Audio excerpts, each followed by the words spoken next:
अस्सलाम वालेकुम। Live with Adil Shahzeb के साथ मैं हूं आपका मेजबान। हुकूमत ने बिलावल भुट्टो जरदारी के मुतालबे पर पार्लियामान की कौमी सलामती कमेटी का इजलास दोबारा बुलाने का इंदिया दे दिया है। वज़ीर आज़म के सियासी मुशीर राना सनाउल्लाह के मुताबिक बिलावल भुट्टो पीटीआई को राजी कर लें तो कौमी सलामती की पार्लियामानी कमेटी का इजलास दोबारा बुलाने में कोई हर्ज नहीं। गुज़श्ता रोज लाइव विद आदिल शाहजेब में गुफ्तगू करते हुए उन्होंने तहरीक इंसाफ को एक पेशकश भी की कि अगर Imran Khan national security committee के इजलास में शिरकत करके दहशतगर्दी से निपटने के लिए अपनी राय देना चाहते हैं तो हुकूमत इस पर गौर कर सकती है।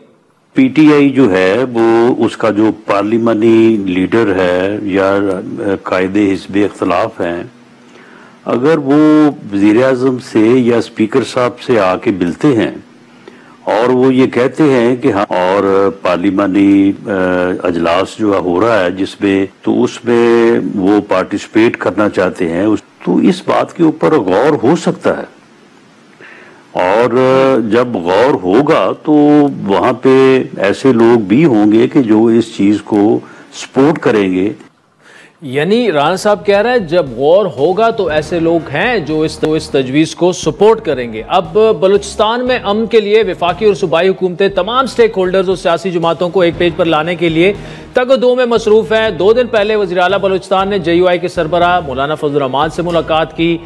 उसके बाद बलूचिस्तान में एक तरफ अलहदगी पसंद अनासिर, दहशतगर्द अनासिर रियासत की रिट को चैलेंज कर रहे हैं, दूसरी जानिब बलूचिस्तान की सियासी क़यादत भी वफाकी सतह पर हुकूमत की पॉलिसियों पर शदीद तहफ़्फ़ुज़ात रखती है। बलूचिस्तान नेशनल पार्टी के सरबराह अख्तर मैंगल ने वट से कोयटा तक लॉन्ग मार्च का ऐलान करते हुए कहा है कि वो अब खामोश नहीं रहेंगे। अख्तर मैंगल के इस ट्वीट के जवाब में राना सनाउल्लाह का गुज़श्ता रात लाइव विद आदिल शाहजेब में गुफ्तगू में कहना था कि हुकूमत मुज़ाकरात करने के लिए तैयार है और नवाज शरीफ ने बलूचिस्तान के मामले पर मुत्तालिका फोरम पर जो है वो अब वो हो सकता है कि ऐसी कोई कमेटी बने कि वो अपना किरदार अदा करे और उसको हेड भी करें। हमारे दिलों में बेपनाह एहतराम है उस क़यादत का जो बलूचिस्तान के अवाम के हकूक़ के लिए बात करती है, और बिल्कुल उनकी बात हम न सिर्फ सुनने को, उनके साथ बैठने को, बल्कि उन चीज़ों को हल करने को तैयार। मियां नवाज शरीफ साहब तमाम तर जो है वो कोशिशें, वो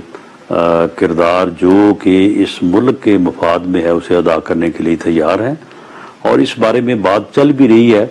और मेरा ख्याल है कि जब तक कोई कंक्रीट कोई बात सामने नहीं आती तो उस वक्त तक बात करना कबल अज़ वक्त होगा। लेकिन बहरहाल ये सोच जो है वो पाई जा रही है, और इसके ऊपर जो सीनियर लीडरशिप है तमाम तरफैन से उसमें जो है वो ये बात जो है वो इस वक्त डिस्कस हो। आपको बताते चले कि गुज़श्ता हफ्ते army chief general Asim Munir ने पार्लियामान की कौमी सलामती कमेटी के इजलास से खिताब में पाकिस्तान को अक्सरियत पसंदी का मुकाबला करने के लिए हार्ड स्टेट में बदलने की बात की थी।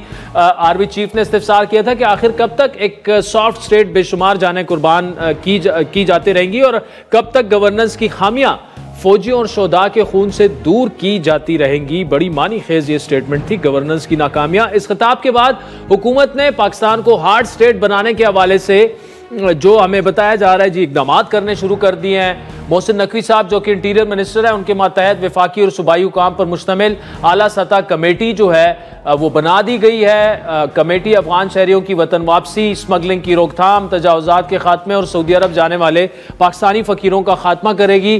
15 रुकनी कमेटी में तकरीबन सभी होम सेक्रेटरीज भी शामिल होंगे और होम मिनिस्टर्स भी शामिल होंगे। इसके अलावा असास इदारों के नुमाइंदे भी शामिल होंगे और CTD कमेटी का हिस्सा है। लेकिन बात यह है कि रियासत जो है वो तो उसका किरदार माँ की तरह का होता है, तो हार्ड स्टांस बिल्कुल एक हार्ड स्टेट बनना चाहिए, लेकिन दहशतगर्दी के खिलाफ हार्ड स्टेट बनना चाहिए, होर्डिंग के खिलाफ हार्ड स्टेट बनना चाहिए, स्मगलिंग के खिलाफ हार्ड स्टेट बनना चाहिए। उन पॉलिटिशियंस के खिलाफ या जो भी जिस इदारे में भी वो लोग हों जो कि 3 साल एक पॉलिसी चलाते हैं, अगले 3 साल कोई और पॉलिसी लेके आते हैं और नुकसान जो है वो मुल्क का होता है। तो हार्ड स्टेट बनने के साथ साथ जो रियासत की जिम्मेदारियां हैं बतौर सॉफ्ट स्टेट, जो एक माँ का किरदार होता है रियासत का कि जहाँ जहाँ महरूमियाँ हैं या जहाँ जहाँ जातियाँ हो रही हैं उसका भी अजाला किया जाए। बात करें कुछ सियासत की, हुकूमत और अपोजिशन की सियासी सरगर्मियों में तेज़ी आई है और मुलाकातों और राब्तों का सिलसिला भी है। मौजूदा हालात में मौलाना अहमियत के इख्तियार करते जा रहे हैं। हुकूमत और अपोजिशन दोनों की ख्वाहिश है कि मौलाना की हिमायत उन्हें हासिल हो जाए। लेकिन मौलाना ने अब तक कोई फैसला नहीं किया। जिस तरह आपको पहले भी आपसे शेयर किया था, गुज़श्ता 10 दिनों में बज़ाते खुद मुलाकातें मौलाना साहब से हो चुकी है, लेकिन अभी तक उन्होंने कोई फैसला नहीं किया। और यही बात हाफिज अब्दुल्ला ने भी दोहराई। यह फैसला अभी तक नहीं हुआ है। जमीयत उलमा इस्लाम की सफ़ों में ये बातें हो रही है, क़यादत की सतह पे भी हो रही है। हो सकता है ईद के बाद हमारे इदारों का, जो जमीयत उलमा इस्लाम के इदारे हैं, उन इदारों के एजेंडों पर और ये मौज़ूआत ज़ीर बहस आ जाए, फिर वो इदारे देखते हैं कि क्या हम इकट्ठे चल सकते हैं या नहीं चल सकते हैं। अब तहरीक इंसाफ ईद के बाद तहरीक चलाने का ऐलान कर चुकी है, लेकिन अभी तक अपोजिशन इत्तेहाद का उस तरह से वो वजूद सामने नहीं आ सका जिससे लगे कि ये मौजूदा हुकूमत को चैलेंज कर सकती है। पीटीआई अपोजिशन को मुत्तहिद करने की कोशिशों में मसरूफ तो है, लेकिन अपने अंदरूनी इख्तिलाफात उसके बढ़ते जा रहे हैं। एक एक करके ऐसे रहनुमाओं को पार्टी से निकाला जा रहा है जो कि मुश्किल वक्त में, एक ऐसे वक्त में खड़े रहे पार्टी के साथ जब पार्टी के बहुत से रहनुमा या तो बाहर चले गए या वो अंडरग्राउंड चले गए, बाहर निकलने के लिए नहीं तैयार, कारकुनान को उन्होंने छोड़ दिया था। लेकिन कुछ रहनुमा जो जिनके आगे चलकर हम जिक्र भी करेंगे, ऐसे लोगों को अब साइडलाइन किया जा रहा है। अब वो उनका कसूर सिर्फ ये है कि वो सियासत में मज़ामत के साथ साथ मफामत की भी बात करते हैं और ये बात करते हैं कि आखिर में मुज़ाकरात पर ही ये मामला होगा। वो बानी पीटीआई को जेल से बाहर निकलने की बात करते हैं। गुज़श्ता ऐसे ही एक मफामत के दाई पीटीआई के रहनुमा और इमरान खान साहब के जो वकील भी थे, फैसल चौधरी एडिक्वेट को पीटीआई की लीगल टीम से निकाल दिया गया। ये फैसला बताया तो ये गया कि अडियाला जेल में बानी पीटीआई से वकला की मुलाकात के दौरान किया गया और पार्टी के जनरल सेक्रेटरी सलमान अकरम राजा ने फैसल चौधरी के बयानात से मुतालिक बानी पीटीआई को आगाह किया, जिसके बाद फैसल चौधरी को वकला टीम से निकालने की मंजूरी दी गई और उन्हें बताया यह गया कि व्हाट्सएप ग्रुप से भी निकाल दिया गया और उनसे केसेस और दीगर कानूनी जिम्मेदारियां भी वापस ले ली गई। लेकिन सलमान अकरम राजा साहब जो थे वो उनका आई थिंक कि शायद चंद महीने, तो मैं नहीं कहूँगा, साल 1.5 साल ही हुआ है पीटीआई में वो आए हैं। और जिस तरह से उन्होंने एहतजाज को लीड किया, उनको खुद वो घर से अपनी एक गाड़ी में निकले और वो अपनी वीडियो बना रहे हैं। काफ़ी उन पर तनकीद हुई कि कारकुनान इधर मार खा रहे हैं, अब बाहर निकलें, सड़कों पर निकलें। लेकिन अब सलमान अकरम राजा साहब जो हैं, मामलात चूँकि उनके हाथ में हैं और यही पीटीआई का एक डिलेमा है कि जो लोग आगे जिन्होंने कुर्बानियां दी उनको साइडलाइन कर दिया गया और जिन लोगों के मामलात जिनके हाथ में हैं उनकी पब्लिक स्टैंडिंग कितनी है, उनकी पब्लिक में से कितनी है, तहरीक इंसाफ के कारकुनान में से कितनी है, तमाम मामलात पर बात करेंगे। हमें ज्वाइन किया है सियासतदान और मारूफ लॉयर साबिक वफाकी वजीर फवाद चौधरी ने, जबकि प्रोग्राम के अगले हिस्से में JUIF के मरकजी रहनुमा जो कि मौलाना साहब के जो है वो भाई भी है, मौलाना ज़ियाउर रहमान, इंजीनियर ज़ियाउर रहमान हमें ज्वाइन करेंगे। फवाद चौधरी साहब, thank you so much for joining अस। सब पहले तो ये बताइएगा कि हुकूमत ने, राना सना साहब ने कल एक पेशकश की हमारी प्रोग्राम में, उन्होंने कहा कि बड़ी सिंपल सी बात है, अगर पीटीआई की जो बाहर बैठी क़यादत है वो अगर सीरियस है कि इमरान खान साहब बाहर आएँ और नेशनल सिक्योरिटी कमेटी के इजलास में वो शिरकत करें, तो हुकूमत बिल्कुल उसके लिए तैयार है। लेकिन आप आगे आएँ, हमसे बात करें और जब ये तजवीज़ ज़ेर गौर होगी तो वहाँ पे ऐसे लोग बैठे हैं जो कि कहेंगे कि बिल्कुल मुल्क के ये मफाद में है, इसी तरह आगे बढ़ा जाए। क्या कहेंगे आप, पीटीआई को इस पर किस किस्म का रद्द अमल देना चाहिए और किस तरह से रिएक्ट करना चाहिए इस पर? आदिल, पहली बात तो यह है कि राना सनाउल्लाह खुद चूंकि एक डेमोक्रेट हैं और उनकी सोच भी एक डेमोक्रेसी के करीब है और उनकी तरह के और लोग भी नून लीग में मौजूद हैं, पीपल्स पार्टी में मौजूद हैं, जो एक्चुअली चाहते हैं कि मामला आगे बढ़े, टेम्परेचर कम हो। लेकिन पिछली दफा भी जब ये मुज़ाकरात शुरू हुए थे तो मैंने राना साहब को एक जगह के ऊपर मुझे मुलाकात हुई तो मैंने उनसे कहा कि आपने बराह रास्त जो मीटिंग की है पीटीआई से, वो ये फ्रूटफुल नहीं होगी, क्योंकि देखें ना, पहले एक इन्वायरमेंट चाहिए, माहौल चाहिए। पाकिस्तान में प्रॉब्लम यह है कि इस वक्त माहौल इतना तल्ख है कि अगर एक तस्वीर भी किसी की दूसरे के साथ चली जाती है तो आप देखें उसमें सोशल मीडिया रिएक्शंस जो है वो क्या आ जाते हैं, उधर क्या आ जाते हैं। तो उसकी वजह से और ऊपर से इमरान खान के ऊपर जो सख्तियां और जो जिस तरह के हालात बना दिए गए, उनकी बेगम के ऊपर, पार्टी कारकुनों के ऊपर, जो हमारे लीडर लाहौर में है उनके ऊपर। तो बेहतर ये है, अब भी मैं समझता हूँ बिलावल भुट्टो ने भी बड़ा अच्छा इनिशिएटिव लिया है और बहुत उसको कदर की नजर से देखना चाहिए।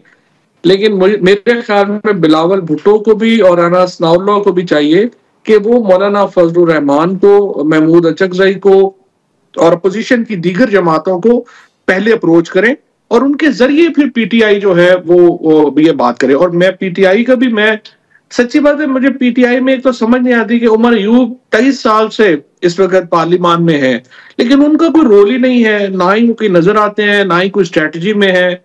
असद कैसर साहब थोड़ा बहुत होते हैं, वो तो खैर मुल्क से बाहर चले गए हैं।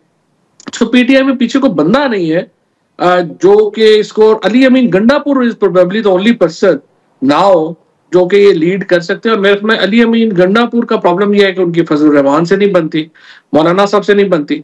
तो अब उमर अयूब ही है मेरे ख्याल में जिनको चाहिए कि वो मौलाना साहब से और अचकजई साहब से मिलें और उनके जरिए हुकूमत से इमरान खान को पेरोल पे रिहा करके इजलास में शिरकत के लिए लाने की बात की जाए। This will be only I think feasible way to execute this proposal. ये चौधरी साहब आपने बड़ी अहम यहां पर बात की, लेकिन देखें इस वक्त जो हुकूमत की जानिब से जो पेशकश है, अब ये सिचुएशन ऐसी बन गई है कि पीटीआई के अंदर कोई ऐसी बात करे, इवन अली अमीन तो चले, अगर मौलाना साहब का मसला साइड पे भी कर दें तो अली अमीन अगर थोड़ा बहुत किरदार अदा करते हुए हमें नजर आते हैं तो उन्हें फौरन टाउट के उन पर टैग लग जाते हैं। बाहर बैठे लोग पीटीआई की एक बाकायदा कैंपेन शुरू कर देते हैं। शेर अफजल मरवत के साथ जो उन्होंने किया, कुर्बानियां उन्होंने दी, आज उनको पार्टी से साइडलाइन कर दिया। फिर उसके बाद फैसल चौधरी, जो मतलब ऐसे वक्त में जब वकील नहीं मिलता था पीठ को, फैसल चौधरी आगे होते थे। मतलब आज उनके साथ जिस तरह का मामलात हुए हैं, तो वहां पे कल्चर ऐसे बन चुका है कि आपने बिल्कुल लाइन टो करनी है, आपने रियासत को गालियां निकालनी है, आपने मफामत की बात नहीं करनी। अगर आप आगे पीछे उससे हटते हैं तो आपको पार्टी से ही फारिग करवा दिया जाता है। देखिए बात यह है कि इस वक्त पार्टी की कोई लाइन है ही नहीं। इस वक्त बेशुमार लोग हैं जो कि जिनके ऊपर किसी का कोई कंट्रोल नहीं है। जो कुछ लोग हैं जो एस्टैब्लिशमेंट के साथ मिले हुए हैं, एफिडेविट देके आए हुए हैं। कुछ लोग हैं जो कि मुख्तलिफ जगहों, सच्ची बात यह है कि जिसका जहां तक कोई वाकफ है ना वो वहां के ऊपर लिंक्ड है। जिसका सूबेदार वाकफ है वो उधर वाकफ है, जिसका कर्नल वाकफ है, जिसका ब्रिगेडियर वाकफ है, ये सारे लोग वहीं से जो है लोग जो है वो बात कर रहे हैं। जो नहीं कर रहे या जो जिनका हाथ नहीं पड़ रहा वो एक बिल्कुल दूसरे टेंजेंट के ऊपर है। पीटीआई की कोई अहमियत नहीं है एज अ पार्टी इस वक्त। क्यों अहमियत नहीं है? क्योंकि एस्टैब्लिशमेंट ने जो पीटीआई थी उसका तो काडर तोड़ दिया। पीटीआई तो थी परवेज खट्टर, असद उमर, शाह महमूद कुरैशी, मैं, इमरान इस्माइल, अली जैदी, ये सारे लोग जो थे और इसके अलावा भी बेशुमार लोग, ये लोग पीटीआई थे। अब जब आपने उनको खत्म कर दिया तो पीछे तो लोग आए जो फिल इन द ब्लैंक्स हैं। अब आप देखिए ना, आप कंसेंसस देना चाहते हैं, मुझे आप बताइए सलमान राजा या गौर या शिबली फराज या इन लोगों को सुन के कौन कंसेंसस करेगा? आपको इमरान खान के अलावा को बंदा नहीं छोड़ा आपने कि जो पार्टी को रिप्रेजेंट कर सके। So now the problem is that it's only Imran Khan and the people. PTI exist नहीं करती। इस वक्त आप इमरान खान को जरा निकाले ना तो पीटीआई, आईपीपी और अवाम पार्टी जो है ये एक बराबर है। इसलिए हमें देखें ना, जो हुकूमत है उसको ये चीज रियलाइज करना पड़ेगी कि अगर तो वो कंसेंसस के लिए सीरियस है, फिर उनको इमरान खान से ही बात करनी है। और इमरान खान से बात करने का तरीका मेरे नजर में इस वक्त जो है, चूंकि टेम्परेचर हाई है, इनडायरेक्ट बात जो है वो करें और डेफिनेटली इस टेम्परेचर को नीचे लाने की कोशिश होनी चाहिए। मौलाना फजलुर रहमान में, महमूद अचकजई साहब में, उनमें यह सलाहियत है कि वो ये टेम्परेचर नीचे ला सकते हैं। अच्छा फवाद चौधरी साहब, लेकिन एक इशू ये है, देखिए मौलाना साहब से आपका भी कुर्बत का ताल्लुक है, आपकी मुलाकातें भी होती रहती हैं। इस वक्त जो उनका पॉइंट ऑफ व्यू है, एक ट्रस्ट डेफिसिट है। और मैं आपको कोट ऑन कोट बता रहा हूं, वो कहते हैं मुझसे तो 8-10 अभी तक मिल चुके हैं पीटीआई के रहनुमा, हर एक आता है कि जी ये इमरान खान साहब का पैगाम मैं लेके आ रहा हूं, हर एक मुझे डिफरेंट पैगाम दे रहा है। तो उन्होंने कहा है कि एक ऐसी जमात के साथ जो हमारी तलखियां रही हैं और शदीद तलखियां रही हैं 10-12 साल से, जो हमारे खिलाफ जुबान इस्तेमाल हुई या जो भी है, मैं कैसे उनके साथ बैठ जाऊं जब उनका आपस में कंसेंसस नहीं है। मुझे यह पता नहीं है कि इमरान खान साहब की बात कौन कर रहा है और किस पर मैं ट्रस्ट करूं। यह एक बड़ा अहम मामला है जिससे नहीं लगता कि मौलाना साहब जो हैं वो तहरीक इंसाफ के करीब जाएंगे, और जो लोग कंसेंसस पैदा कर सकते हैं उनको एक एक करके बिल्कुल साइडलाइन कर दिया गया है। नहीं, बिल्कुल आपकी बात ठीक है। देखिए, बात यह है कि इस वक्त जो मैं यही तो आपसे बात कर रहा हूं कि पीटीआई की लीडरशिप में कोई आदमी नहीं है जिसकी तरफ देखा जा सके कि वो पार्टी को या इमरान खान को बाहर रिप्रेजेंट करने की सलाहियत रखता है।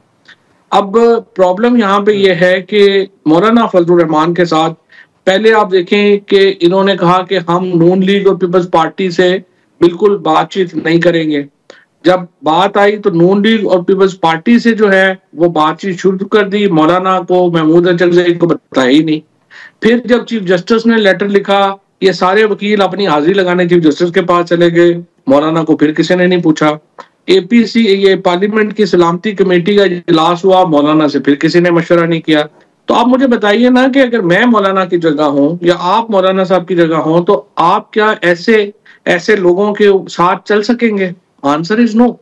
सो मौलाना का प्रॉब्लम इस वक्त ये है, वो चलना चाहते हैं, इसमें कोई दो राय नहीं है। वो पोजीशन के साथ चलना चाहते हैं, वो चाहते हैं कि हुकूमत को टफ टाइम दिया जाए, बट ट्रस्ट डेफिसिट नहीं है और कोई ऐसे कद के लोग नहीं है जिनसे वो गुफ्तगू कर सकें।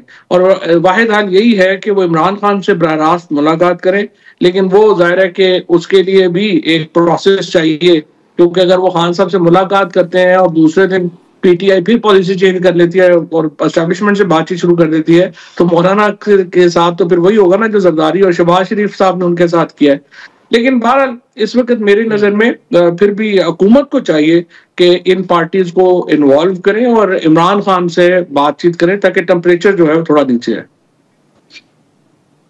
चले, फवाद चौधरी साहब, thank you so much for joining अस। नाज़रीन, आपने सुना फवाद चौधरी साहब वजीर इत्तलात हैं, इमरान खान के साथ काफ़ी उनकी कुर्बत रही है, क्लोज भी हैं, और वो जो बात कर रहे हैं वो भी मुज़ाकरात और मफाहमत की ही बात करते हैं पॉलिटिकल टेम्परेचर को नीचे लाने के लिए। लेकिन उनकी एक जो उनका गुफ्तगू का मरकज़ रहा, मरकज़ गुफ्तगू एक पॉइंट था, वो ये कि पीटीआई में इस वक्त कदावर सियासी रहनुमा नहीं है जो कि इमरान खान को रिप्रेजेंट कर सकें। वक्त हुए चाहते एक ब्रेक का, जिसके बाद JUI से बात करेंगे, वो क्या सोच रहे हैं इस वक्त, क्या ग्रैंड अलायंस का हिस्सा बनने जा रहे हैं वो ईद के बाद या नहीं। वेलकम बैक नाज़रीन। ब्रेक से पहले फवाद चौधरी की तफसीली गुफ्तगू आपने सुनी और बड़ा अहम नुक्ता उन्होंने ये कहा कि जी इस वक्त पीटीआई के अंदर कोई ऐसा रहनुमा नहीं है, कदावर सियासी शख्सियत नहीं है जो कि इमरान खान साहब को रिप्रेजेंट कर सके। और साथ में उन्होंने ये कहा कि मौलाना फजलुर रहमान साहब तो चलना चाहते हैं पीटीआई के साथ, लेकिन ट्रस्ट डेफिसिट इतना है कि उनसे मुख्तलिफ पीटीआई के रहनुमा जाके मुख्तलिफ बातें करते हैं। तो मौलाना साहब जो हैं वो कैसे, मतलब एक तल्ख माजी रहा है, तो वो कैसे उस पीटीआई के साथ चलेंगे जिनका पता ही नहीं कि वो सुबह एक बात करते हैं, शाम को और बात करते हैं। JUI इस वक्त क्या सोच रही है? JUI फे के मरकजी रहनुमा इंजीनियर ज़ियाउर रहमान साहब हमारे साथ मौजूद हैं। ज़ियाउर रहमान साहब, बहुत शुक्रिया। तो फिर क्या फ़ैसला हुआ अभी तक, क्या चलेंगे आप पीटीआई के साथ ग्रैंड अलायंस में आफ्टर ईद, या एक जो ट्रस्ट डेफिसिट है वो फ़िलहाल बरकरार है और आप अभी तक फ़ैसला नहीं कर पाए? बिस्मिल्लाहिर्रहमानिर्रहीम। बहुत शुक्रिया दिल भाई। हम एक चीज़ मैं क्लियर कर दूं जी, ये बहुत सारी चीज़ें चल रही होती हैं, आपके मीडिया के मैदान में भी चल रही होती हैं कि जी ईद के बाद ये हो रहा है और ईद से पहले ये हो रहा है। तो जमीयत उलमा की तरफ से मैं एक चीज़ क्लियर कर दूं, हमारा चूँकि नया नज़म बना है जी, और उस नए नज़म की हमारी जनरल काउंसिल का इजलास जो है वो 19 और 20 अप्रैल को बुला लिया गया है, एक महीना पहले से। अच्छा। और ये वही काउंसिल है जिसने मेजर हमारी जो पॉलिसीज़ हैं वो कि हमने आगे क्या करना है, किस रुख पे जाना है, किन के साथ बैठना है, किन के साथ नहीं बैठना, और हमने क्या डायरेक्शन मुतय्यन करनी है, ये 19-20 के इस इजलास में जब फैसला होगा तो फिर उसके बाद ही हम आगे के लिए कोई बात कर सकेंगे। लेकिन एक बात तय है, एक बात तय है भाई, कि जमीयत उलमा इस्लाम अपोजिशन में है और अपोजिशन की जमातों के साथ उसकी बातचीत मस्बत अंदाज में आगे बढ़ रही है और इस इजलास के बाद इंशाअल्लाह उसको एक मंतकी नतीजे तक। अच्छा, इस आपकी गुफ्तगू से मैं दो चीज़ें अखज़ कर रहा हूँ। एक तो हुकूमत के साथ मरासिम अपनी जगह, शहबाज शरीफ साहब के साथ, जरदारी साहब के साथ, मौलाना साहब का एक अकीदत का ताल्लुक है शहबाज शरीफ साहब के साथ, लेकिन आप हुकूमत में नहीं शामिल हो रहे, आप अपोजिशन में ही रहेंगे। और दूसरी बात कि अगर आपका 20 अप्रैल को अगर आपकी शूरा या निज़ाम जो भी आप उसको नाम दे वो ये फैसला कर ले कि ठीक है आप पीटीआई के साथ चले जाएं, लेकिन तहरीरी मुआहदा होगा, उसी सूरत आप जाएंगे? जी, पहली बात तो ये है कि हुकूमत इतनी उसमें सख्त है कि वो किसी को साथ शामिल कर सके, किसी को साथ चला सके। मैं नहीं समझता कि इस हुकूमत में या किसी का सियासी विजन ये इस तरफ उसको लेके जा सकता है। नहीं, वो तो चाह रहे हैं कि आप हुकूमत में शामिल। नहीं, मैं ये समझता हूं कि किसी का भी सियासी वर्कर का सियासी विजन उसको ये इजाजत नहीं दे सकता कि इस तरह की हुकूमत में शामिल हुआ जाए। तो ये तो तय है कि जमीयत उलमा इस्लाम हुकूमत में शामिल नहीं होगी।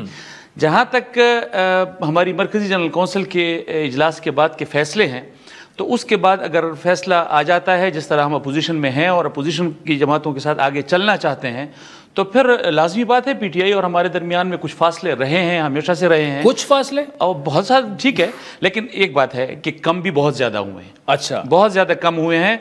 और उसके बाद फिर लाजमी बात है जब हम बैठेंगे तो इस इतने बड़े इत्तेहाद के लिए फिर कुछ कागज़ की कार्रवाई भी होगी, कुछ ज़बानी बातें भी होंगी, एतमाद की फ़ज़ा भी बनेगी और इंशाल्लाह फिर उसी के मुताबिक आगे चलेंगे। अच्छा, ये बिल फर्ज लेट्स सपोज अगर जनरल शूरा आपकी फैसला कर लेती है कि आपने जाना है पीटीआई के साथ इत्तेहाद में और पूरा सारा, और फिर पीटीआई, जहां तक मुझे अंदाजा है कि यहां तक मौलाना साहब को कहा गया कि हम तो अगला इलेक्शन आपके साथ लड़ने के लिए तैयार हैं, इतनी सीटें आपके साथ, आपका कारकुन मान जाएगा इकट्ठा इलेक्शन लड़ना पीटीआई? ये आदिल भाई, ये बहुत आगे की बातें हैं। हाँ, अभी इब्तिदा होगी इत्तेहाद की, इसके लिए एतमाद साजी हो रही है और ये आगे भी चलेगी। इत्तेहाद बनेगा इस हुकूमत के ख़िलाफ़ और फिर उसके बाद वो एक तहरीक जब चलेगी, ये इलेक्शन का जो मरहला है वो उसके बहुत बाद में आने वाला है। लेकिन ये है कि कभी भी इसको खारिज अज़ इम्कान तो नहीं करार दिया जा सकता।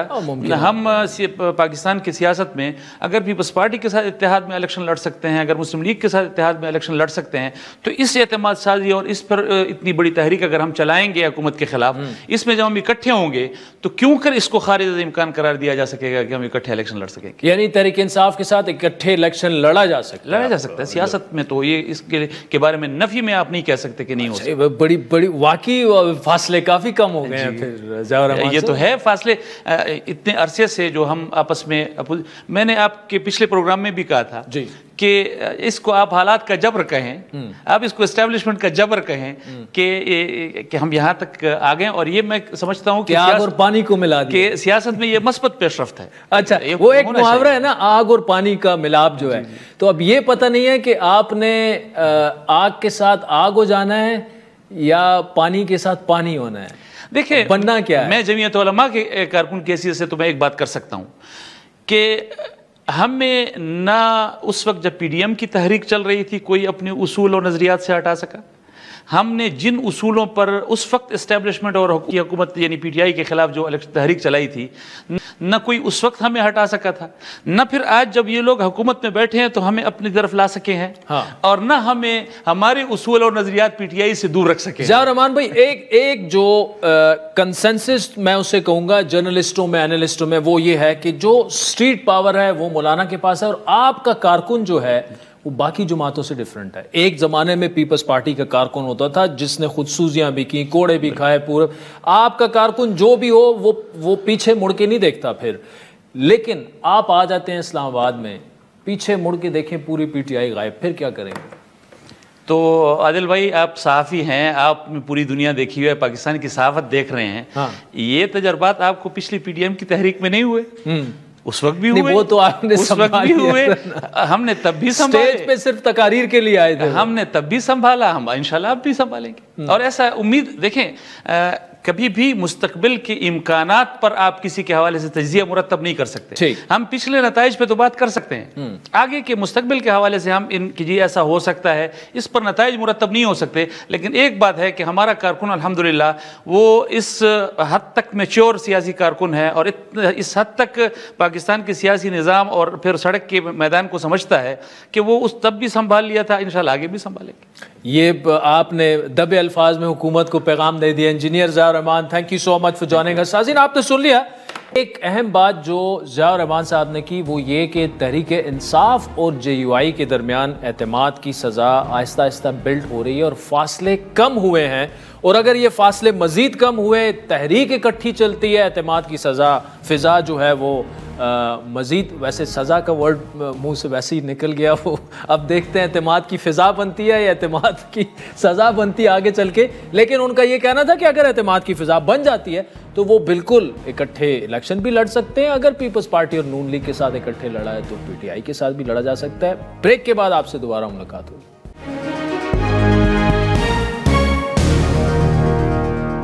वेलकम बैक नाज़रीन। अगर मगर तमाम क़यास-ए-राइयां ख़त्म हो गई, पाकिस्तान और IMF के दरमियान मुज़ाकरात कामयाब हो गए, जिसके बाद पाकिस्तान और IMF के दरमियान पहले जायजे के लिए स्टाफ लेवल मुआहदा तय पा चुका है।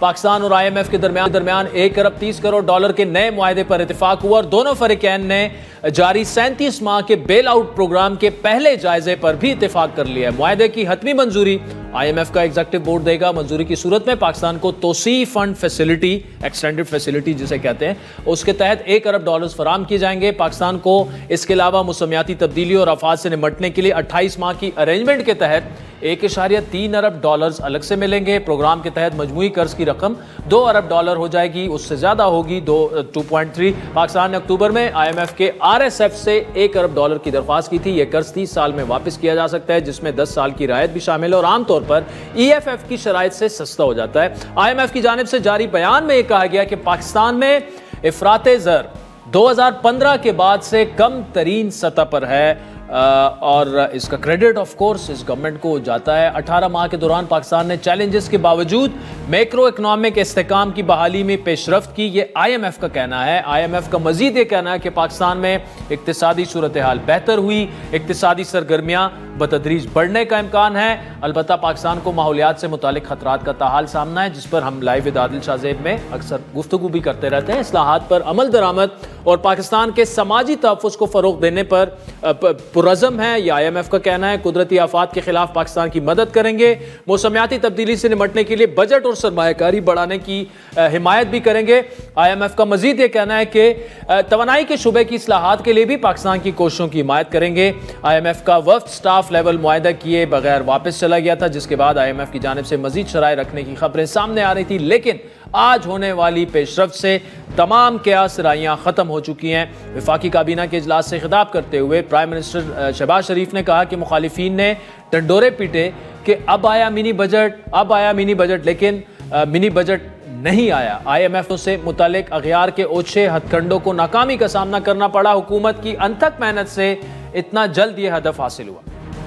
अल्हम्दुलिल्लाह IMF का पाकिस्तान के साथ स्टाफ लेवल जो एग्रीमेंट जो रात गुजरी है हो गया है, और उसके लिए मैं तमाम मेंबरान कैबिनेट को मैं और गवर्नमेंट ऑफिशियल्स को मैं शुक्रिया अदा करना चाहता हूँ। और इसमें यकीनन chief of army staff general Asim Munir की भी उसी तरह कंट्रीब्यूशन है जिस तरह आपकी है। IMF हमारा जो टैक्स कलेक्शन का जो हदफ है उसको वो कम कर दे तो हमें, मगर मैंने ये फैसला किया कि अगर मैंने ये बात मान ली तो ये तमाम जो काम शुरू है इस वक्त टैक्स कलेक्शन के लिए, जहाँ करप्शन है उसको कम करने के लिए, ये सब बैठ जाएंगे। So I said no, I will not accept this. Negotiate किया IMF ने और उन्होंने हमें कहा कि आप इस तरह करेंगे। 12.1 कहा उन्होंने हमें कि 12.9 से 12.1 पे ले आए। हमने नेगोशिएट किया, उसको बढ़ा के दोबारा 12.33 पे लेके आए। नाज़रीन, आपने वज़ीर-ए-आज़म जनाब शहबाज शरीफ की गुफ्तगू सुनी, जिसमें उन्होंने पाकिस्तान की वेंटिलेटर पर पड़ी बीमार मईशत में बेहतरी का क्रेडिट वज़ारत ख़जाना और अपनी टीम को दिया, लेकिन इस बात में कोई शक नहीं कि गुज़श्ता एक साल में खुद शहबाज शरीफ साहब ने जितने मुश्किल फ़ैसले किए उस पर होने वाली कड़ी तनकीद उन्होंने अपने आप पर ली, लेकिन मईशत की बहाली के लिए सख्त और गैर मकबूल लेकिन इंतहाई ज़रूरी फ़ैसले उन्होंने किए, जिसके नताइज आज हमारे सामने आ रहे हैं। जितना क्रेडिट वज़ीर आज़म अपनी टीम को दे रहे हैं, मेरे ख्याल में उसके दुगने क्रेडिट के वो खुद भी हकदार हैं, लेकिन आगे रास्ता मज़ीद खटन है और चैलेंजेस हैं। शरह तरक्की को बढ़ाना है, वो भी मौजूदा हालात में हुकूमत के लिए इतना आसान नहीं होगा ये सफ़र। और जितनी मैंने हुकूमत ने जितनी मेहनत एक साल में गुज़श्ता की है, अब उससे दुगनी मेहनत करनी पड़ेगी। पाकिस्तान की मईशत के लिए मुआहदा कितना अहम है, मईशत पर क्या असरात होंगे, पाकिस्तान को मज़ीद किन माशी चैलेंजेस का सामना है, बात करेंगे। हमारे साथ मौजूद हैं साबिक वज़ीर ख़जाना रूफ इकोनॉमिस्ट जनाब डॉक्टर हफीज़ पाशा साहब। डॉक्टर साहब, पाकिस्तान और IMF के दरमियान स्टाफ लेवल एग्रीमेंट हो चुका है। पाकिस्तान की मईशत के लिए किए गए इक़दामात की IMF ने काफ़ी तारीफ की है। उनके बकौल पाकिस्तान में इक़्तिसादी सूरत हाल खासी बेहतर हुई है और इक़्तिसादी सरगर्मियां बढ़ने का इम्कान है। कितना सिग्निफिकेंट है ये स्टाफ लेवल मुआहदा होना और IMF की ये स्टेटमेंट? बिस्मिल्लाहिर्रहमानिर्रहीम। बात दरअसल ये है कि IMF ने ज़रूर कोई मुनासिब बातें की हैं। हमारी हुकूमत ने कोशिश की कि जो मुख्तलिफ़ परफॉर्मेंस क्राइटेरिया या इंडिकेटिव टारगेट्स हैं या स्ट्रक्चरल रिफॉर्म्स हैं, उन सब को किसी न किसी तरीक़े से दिसंबर के महीने तक, चूँकि ये टारगेट्स हैं, तो उनको इम्प्लीमेंट किया है।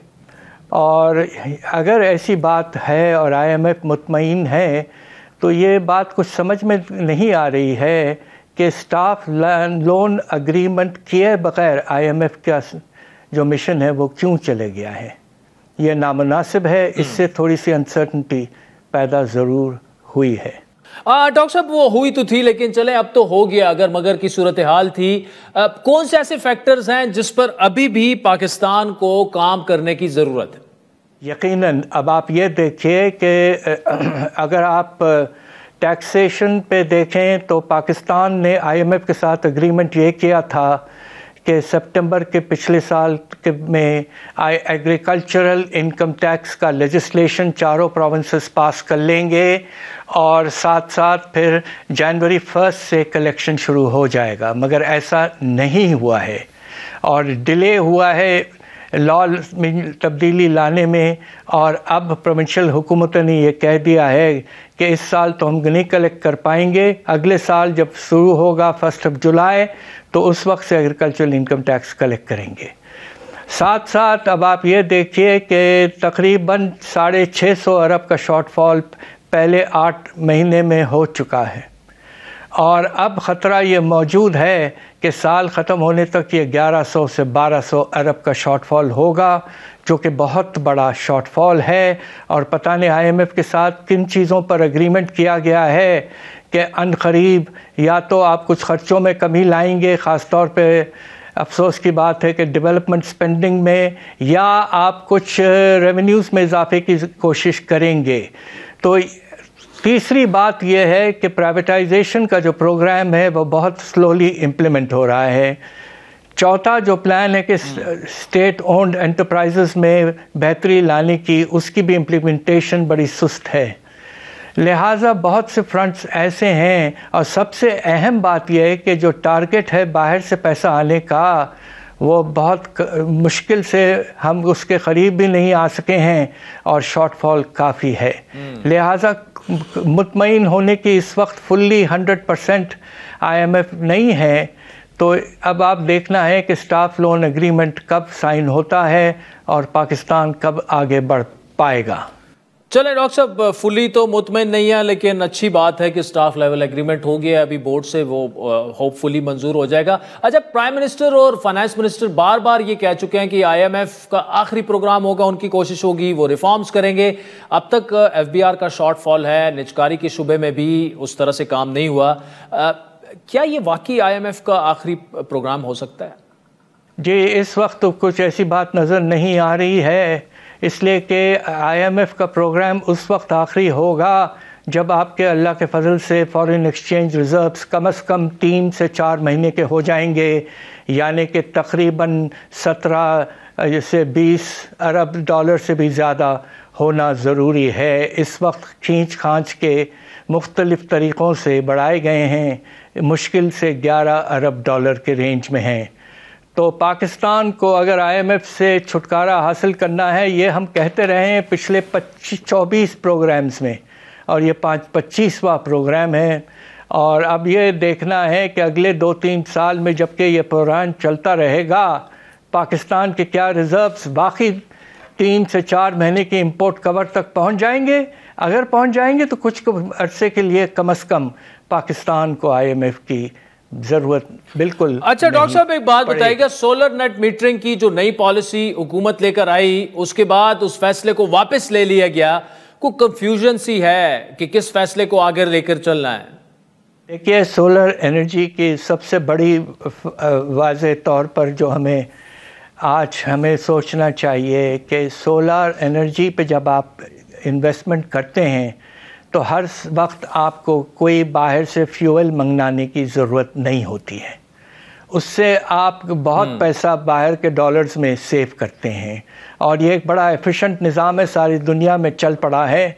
तो पाकिस्तान को भी ये करना है। हमारे यहाँ जो IPPs की बड़ी पावरफुल लॉबी है, और जो कमिटमेंट्स हमने उनको किए हुए हैं कि फ़िक्स्ड कैपेसिटी चार्जेस होंगे, इसलिए हम सोलर की डिमांड को ख़त्म करना चाहते हैं। ये सरासर नामुनासिब है।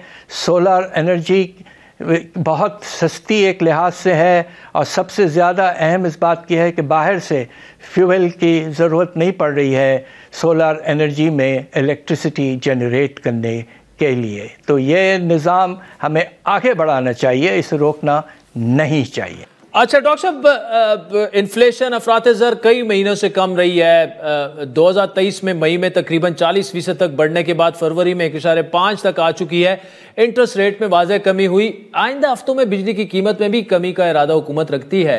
क्या इससे इकोनॉमी को, इंडस्ट्रियल सेक्टर को बूस्ट मिल सकता है?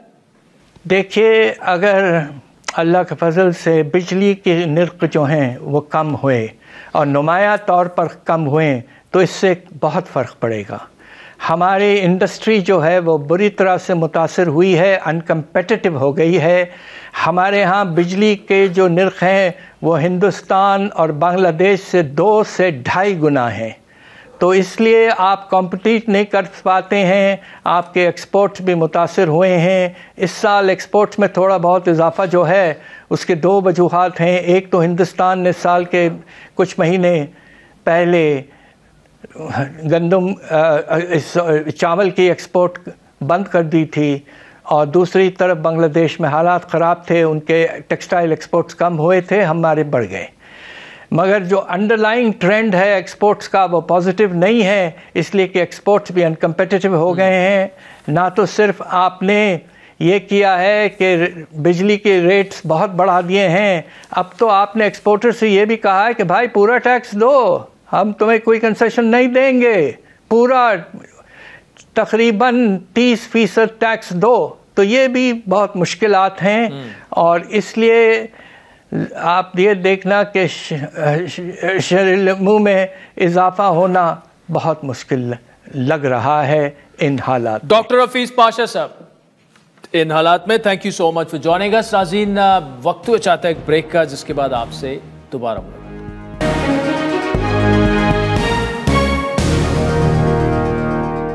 वेलकम बैक नाज़रीन। मौसमियाती तब्दीली एक बड़ा संगीन आलमी मसला बन चुका है, और इसका असर दुनिया भर के मुख्तलिफ खित्तों पर पड़ रहा है। हर आने वाले दिन के साथ साथ इसमें मज़ीद इजाफा होता जा रहा है, और अनफॉर्चुनेटली पाकिस्तान सबसे ज़्यादा मुतासरा होने वाले ममालिक में शामिल है। इस वजह से ग्लेशियर जो हैं वो तेज़ी से पिघल रहे हैं। पाकिस्तान में सतह समंदर जो है उसमें बतदरीज इजाफा हो रहा है। लेकिन दूसरी जानिब तेज़ी से दरिया खुश्क हो रहे हैं और कहत साली जैसे मसाइल जो हैं वो भी हमें इस वक्त वी आर फेसिंग इट। गुज़श्ता 3 दहाइयों के दौरान दुनिया भर में दरियाओं को जो है वो दरिया बड़े तेज़ रफ्तारी से खुश्क हुए, जिससे आलमी सतह पर पानी की सप्लाई को ख़तरात लाहक हो चुके हैं। WMO की state of global water resources report में ये बताया गया है कि गुज़श्ता 5 साल के दौरान दुनिया भर में दरियाओं में पानी की सतह औसतन से काफ़ी कम हो चुकी है। इस वक्त दुनिया भर में 3 अरब 60 करोड़ अफराद को हर साल कम अज़ कम 1 माह तक नाकाफ़ी मिकदार में पानी दस्तयाब है। ये तादाद 2050 तक 5 अरब से तजावुज़ कर जाएगी। अक़वाम मुत्तहिदा के आलमी मौसमियाती इदारे की जानिब से जो रिपोर्ट जारी की गई है उसके मुताबिक गुज़श्ता 5 दहाइयों यानी 1970 से 21 तक मौसमियाती आफात से दुनिया भर में 20 लाख से ज़्यादा अमवात हो चुकी हैं। आलमी मईशत को 4300 अरब डॉलर्स का नुकसान हो चुका है।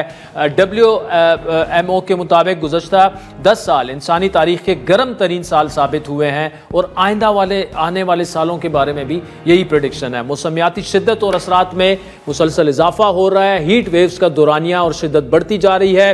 तूफान हो, सैलाब हो, फ्लैश फ्लड्स जिसे कहते हैं, समुद्री तूफान हो, वो पहले से ज़्यादा तबाहकुन हो चुके हैं। फ़िज़ा में कार्बन डाइऑक्साइड की मिकदार गुज़श्ता 8 लाख बरसों के मुकाबले में सबसे बुलंद सतह पर पहुंच चुकी है और तकरीबन 108 ममालिक में मौसमियाती वार्निंग सिस्टम की तरक्की को जो है वो फ़िलहाल तो सराहा गया है, लेकिन मज़ीद इक़दामात करने की ज़रूरत है। WMO के मुताबिक कोई भी मुल्क तन्हा मौसमियाती तब्दीलों के चैलेंजेस का मुकाबला नहीं कर सकता। अक़वाम मुत्तहिदा की रिपोर्ट्स मिलकर जो है वो काम करने का कह तो रही हैं, लेकिन दुनिया की सुपर पावर अमेरिका, जिसने पेरिस मुआहदे से ख़ुद को अलग कर लिया है और उसके बाद फंडिंग तकरीबन 25% क्लाइमेट जो रिजिलियंस और क्लाइमेट चैलेंज जो दरपेश है दुनिया को, उसमें कम हो जाएगी। पाकिस्तान की बात करें, महकमे मौसमियात के मुताबिक इस साल पाकिस्तान को खुशहाली का सामना करना पड़ रहा है। 1 सितंबर 2024 से 26 मार्च 2025 तक 42% कम बारिशें हुई। ये बहुत बड़ा फिगर है। महकमे मौसमियात ने खुशहाली के हवाले से एक अलर्ट भी जारी किया है, जिसके मुताबिक फसलों के लिए पानी कम दस्तयाब है, ज़राअत मुतासर होगा, जंगली हयात पर भी मनफी असरात मुरतब होंगे, पानी की कमी से बीमारियां मजीद बढ़ेंगी। और हम अपने प्रोग्राम के प्लेटफॉर्म से बार बार इस मौजू पर बात और मुबाहिसे करते रहते हैं। साबिक वफाकी वजीर बराए माहौलियाती उमूर शेरी रहमान ने हमारे प्रोग्राम में बात करते हुए कहा था कि पाकिस्तान को इस हवाले से आधे से ज़्यादा मसाइल पर खुद काबू करने की ज़रूरत है। बाहर से कोई आकर अब हमारे ये मसाइल हल नहीं करेगा। पाकिस्तान अब इन चीज़ों में अपने आप पर फोकस करे। खुद हर चैलेंज में अपॉर्चुनिटी होती है और आप खुद मुख्तारी क्लाइमेट के असली मसाइल मुल्क के अंदर भी हैं, आधे मसाइल मुल्क के अंदर हैं, तो कम से कम उनको रेजिलियंस, एडेप्टेशन और लोकल जो चीजें होती हैं इनसे निपटने की आप तजावीज देखें, अपनी एनर्जी और फोकस इस पर लगाएं। नाज़रीन, एक तरफ पाकिस्तान को मौसमियाती तब्दीली से परेशान कुन हद तक खतरात लाहक हैं। ऐसे में पाकिस्तान के अवाम इस बड़े चैलेंज से उनमें उस तरह की आगाही नहीं है। यूनिसेफ के सर्वे के मुताबिक पाकिस्तान की 73% यूथ जो है मौसमियाती तब्दीली को वो एक्सप्लेन ही नहीं कर सकते, उन्हें पता ही नहीं कि ये क्या चीज़ है। यहाँ पाकिस्तान को इस हवाले से आगाही पैदा करने की शदीद ज़रूरत है और ये एक ऐसे वक्त में ये आगाही पैदा करने की ज़रूरत है जब पाकिस्तान में 18 साल से कम 40% बच्चे, जिनकी तादाद 2 करोड़ 62 लाख है, वो आउट ऑफ स्कूल हैं, यानी वो स्कूल जाता ही नहीं है। अक़वाम मुत्तहिदा ने पाकिस्तान की तालीमी निज़ाम पर जो रिपोर्ट जारी की थी, उनके बकौल पाकिस्तान का तालीमी निज़ाम जदीद तकाज़ों से 60 साल पीछे है, जबकि यूनिसेफ की एक रिपोर्ट के मुताबिक पाकिस्तान में स्कूल ना जाने वाले बच्चों की तादाद दुनिया भर में सबसे ज़्यादा है। इन तमाम मसाइल पर काबू पाने के लिए हुकूमत पाकिस्तान ने गुज़श्ता साल मुल्क में तालीमी इमरजेंसी भी नाफिज की थी और फैसला ये हुआ था कि आइंदा 4 सालों में तादाद कम करके 90 लाख तक लाई जाएगी। तालीमी इमरजेंसी को मद्देनजर रखते हुए तमाम हुकूमतों ने मजमूई तौर पर GDP का 1.9% तालीम के लिए मुख्तस किया, जो गुज़श्ता 1.5 था, लेकिन वर्ल्ड बैंक और यूनेस्को के मुताबिक इस शुबे के लिए GDP का कम अज़ कम 4% होना ज़रूरी है। मौजूदा बजट को 4% तक लेकर जाने के लिए 4200 अरब रुपए की ज़रूरत है। पाकिस्तान को तालीमी मैदान में दरपेश मसाइल की निशानदही करते हुए ज़िंदगी ट्रस्ट के बानी और मारूफ गुलकार शहजाद रॉय का ये कहना था कि अब ये मामला जो है वो आउट ऑफ कंट्रोल हो चुका है, लेकिन उन्होंने कुछ सॉल्यूशंस भी दी थी। आपने पूछा मसला क्या है? देखिए, इंफ्रास्ट्रक्चर है, एडमिनिस्ट्रेटिव है और एकेडमिक है, ये 3 मसले हैं। ये 3 इंटरवेंशंस पैरेलल होना जरूरी है। देखिए इतने कंप्यूटर लैब्स बने हैं, इतने बाथरूम्स बने हैं, वो चलते क्यों नहीं? वो कंप्यूटर लैब बंद पड़े होते, ना उसके लिए टीचर है हमारे पास, ना उसकी मेंटेनेंस है हमारे पास। जो मेंटेनेंस का बजट है वो ना होने के बराबर है। नॉन टीचिंग स्टाफ जो सफाई करता है वो है ही नहीं हमारे स्कूलों के अंदर। सो एडमिनिस्ट्रेटिव इशू अगर एड्रेस कर देंगे, फिर उसके बाद कंटेंट का इशू आएगा, जो किताबें पढ़ाई जाती है। हमारे मुल्क में करिकुलम के साथ कोई मसला नहीं, आपको ये समझना पड़ेगा। हमारे मुल्क का करिकुलम कभी भी बुरा नहीं था। हमारे मुल्क की जो किताबें हैं टेक्स्ट बुक बोर्ड की, वो बुरी है। नाज़रीन, आपने शहजाद रॉय को सुना। हम अक्सर आपसे पोलियो कैंपेन के दौरान अपील करते हैं कि अगर आपने अपने बच्चों को चलाना है कल, तो उन्हें पोलियो के कतरे पिलाना है। इसी तरह आज हम आपसे अपील करेंगे कि अगर आपने अपने बच्चों का मुस्तकबिल संवारना है तो उन्हें स्कूल का दरवाजा दिखाना है। प्रोग्राम में आगे बढ़ते हैं।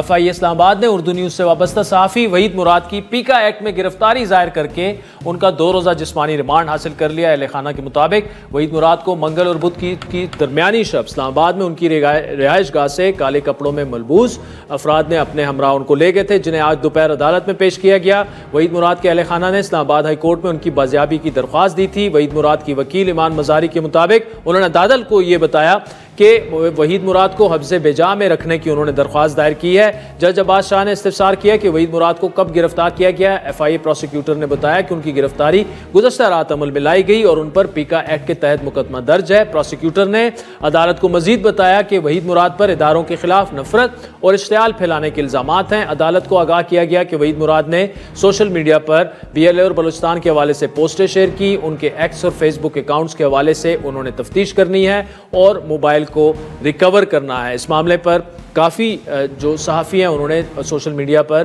तनकीद भी की हुकूमत पर, लेकिन इसमें वज़ीर इत्तलात जो हैं अता तारड़ साहब he should look into the matter कि कहीं अगर कोई ऐसा मामला है कि अगर सिर्फ हुकूमत पर तनकीद करने की वजह से उन्हें उठाया गया है, तो ऐसा बिल्कुल नहीं होना चाहिए। बाकी मामलात जो हैं वो तफ्तीश में सामने आएंगे, लेकिन इस तरह का मामला जो है, जिस तरह किस्म की गवर्नमेंट पर तनकीद हो रही है शदीद, उस जवाब हुकूमत को लाजमी देना चाहिए। आज के प्रोग्राम पर फीडबैक ज़रूर दीजिएगा। Twitter handle @Adil Sajid. इजाज़त दीजिए।